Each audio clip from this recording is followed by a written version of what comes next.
कलयुग में 4 घंटे तक बिना कुछ बोले हुए, बिना कुछ पिए हुए, बिना किसी को डांटे हुए बैठना शांति से, ये भी एक तपस्या है।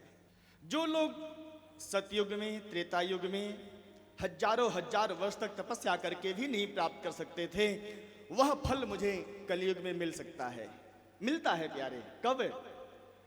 जब हम निश्चल भाव से भगवान भागवत भगवान की कथा में बैठकर हरि नाम कीर्तन करते हैं प्यारे, तो तपस्या से भी अधिक फल मुझे यहाँ कीर्तन करने से प्राप्त हो जाता है प्यारे। ये है कलयुग में कीर्तन करने का महात्म्य। और बताऊं, योग करो, अष्टांग योग। भगवान की भक्ति प्राप्त करने के लिए जो तपस्या करते हैं, भगवान को प्राप्ति के लिए, भगवान की प्राप्ति के लिए जो तपस्या किया जाता है, उसे योग कहते हैं। योगाभ्यास ये अलग विषय है, भक्ति योग अलग है। ध्यान देना, ज्ञान योग, भक्ति योग, कर्म योग।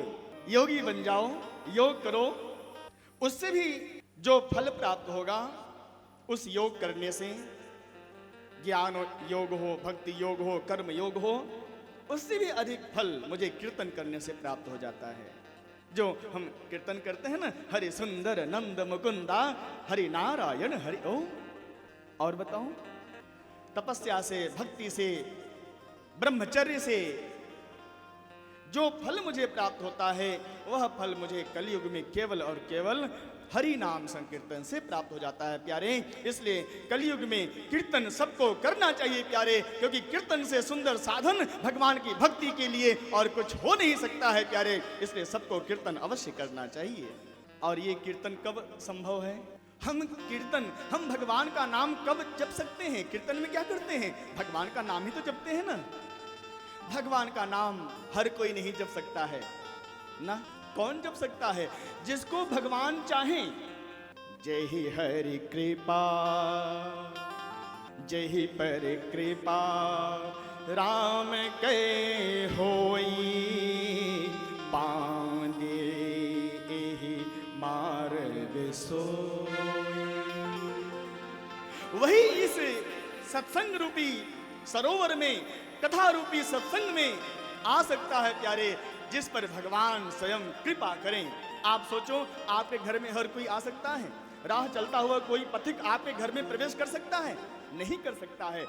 कौन प्रवेश कर सकता है घर में? जो आपके परिचय वाला हो, या जिसको आप अनुमति देंगे। हाँ ठीक है भैया, आ जाओ, इधर आओ। ठीक इसी तरह से ये कथा क्या है, ये सत्संग क्या है? ये भगवान का घर है प्यारे। और इस भगवान की कथा रूपी सत्संग रूपी घर में वही आ सकता है जिस पर भगवान कृपा करके बुलाना चाहेंगे। आ जाओ मेरे प्यारे, क्यों भटक रहे हो? सर्वधर्मान परित्यज्य माम एकम शरणम व्रज। हमारी शरण में आ जाओ, आ जाओ, हमारी कथा में आ जाओ।